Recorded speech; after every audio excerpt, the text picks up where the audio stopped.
have researched on the internet and come up with some notes here, and I'm going to try my best to tell you what I've learned. I can't guarantee that it's completely accurate, but I'll tell you what I know.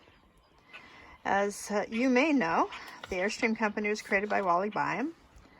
He started making Masonite trailers in the 1920s, and in 1936 he introduced the Airstream Clipper, and it was made to look like an airplane. It's made out of aluminum, and the Airstream was started. So by the time this Airstream was made in '66, the company had already been around for 30 years. Of the 400 different travel trailer companies that operated in 1936, Airstream was the sole survivor of the Depression and World War II. And after that, then it went on to become a well-made and well-known trailer company. In 1952, they opened up the Jackson Center, Ohio, but 1979 was the last that they produced any Airstreams in California.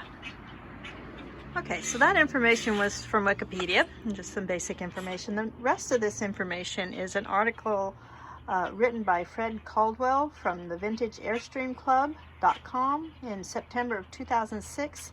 He wrote an article about 1966 to 68 Airstreams, and so I have my information from there. Wally Byam then died in 1962, so that'd be 4 years before our Airstream was built.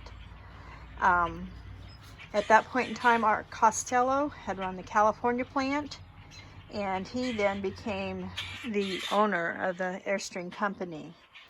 And of course there was several years of transition, but really in 1966 this Airstream reflects his vision for the company and his idea of trailer construction. The 1966 Airstream Caravel, it's 17 feet long. It was a limited production series, which meant that if you wanted it, you had to order it and they would produce it for you, but they really didn't mass produce it to have it in the dealerships. They did have a lot of them in the advertising of that year because it was, of course, their least expensive model. It was the smallest one, although they advertised that you could sleep 6 people in it if you had the bunks that you could get with it. It was very small. They also said that you could drive it with a compact car. So that made their advertising, but what they hoped was that you would come in looking for this and then they could talk you into a bigger model that they had right there available for you to purchase. So there wasn't that many of them put out, but there was plenty of them. It cost $3,445 when it was new. Let's see. This was the first year that they had the Owens Corningware glass. Let me get in closer. Okay, so this glass is actually curved, like the curve of the Airstream itself. It's a curved glass that Owens Corningware made for Airstream, specifically for these. It's actually very tough. If you had a direct hit on it, like a baseball or something, it would hold up fairly well.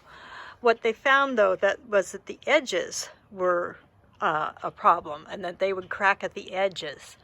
So in '67, they changed the windows to having a metal frame around them. So this is the only year of the curved Owens Corningware tempered glass. This was one of the last years that they had what they called the wedding cake lights. They switched from this to a more square type of a light in the years that followed. In 1966, they actually had a blue single frame Airstream nameplate, and you can kind of see where that was originally there. It was just a square plate that was attached. Now someone in the past has taken and actually found and replaced that with the single letters, and I'm thankful they did. I like them much better. But these were not original in a 66. It would have had the square plate on the back. First year that they put double lights in the running lights, so that if one bulb went out, you still had running lights and could still be seen. Okay, in 66 they added these vinyl covered panels, and they're textured like a fabric texture. And they're made to be easily cleaned, and they are fairly easy to clean. I've been working on cleaning them. But this was the first year that they had these panels inside here. Now the in panel is not, this one is still textured, but the in panel in the shower then is still the smooth fiberglass. We had, in 1966, we had a honey stained ash woodwork. So this is real wood that can be sanded and refinished. And this end piece here is in pretty good shape. Some of our other pieces over there are slightly damaged and need to be reworked. It came with a 30-gallon water tank, polyethylene water tank. Ours leaks, so we'll be tearing it out and replacing that. The heater is a 9,600 BTU heater. Again, we're probably going to be replacing that. It had a gas refrigerator. It's a 2 cubic foot gas refrigerator, a little tiny. We're not sure that it works, and we're not going to be working with that. This was, in talking about the end caps. On the front here, you'll notice that we have 1, 2, 3, 4, 5 panels, and this is the last year of the 5 panels. They changed it out after this. Looking at my notes there, we have a 12-volt light system, and also our vents are based on that. The air conditioner, of course, was added later and is not. It runs on household power.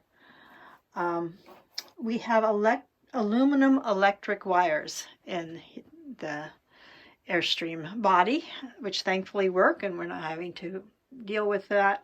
But they are a little more fragile and a little bit more easily damaged than what we would use in our houses today. The front window guard would have been a clear butyride, and we're actually wanting to change it back to that when we get the opportunity. So when they made these, there, as you can tell, there's a thickness here.